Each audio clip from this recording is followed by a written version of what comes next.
Pak Bupati, ada Pak Asisten. Pada hari ini terima kasih kami ucapkan kepada Kadin yang telah membantu kami PDJ yang musibah bencana banjir bandang besar. Mudah-mudahan Kadin bisa membantu seterusnya apa yang bisa dibantu untuk Kabupaten PDJ. Amin. Amin. Amin.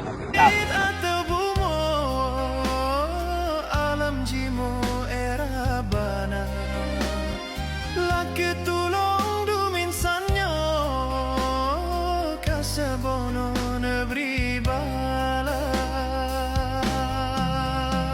ampun ya Allah, kamu ampun kaseku hukum lagi nyorupa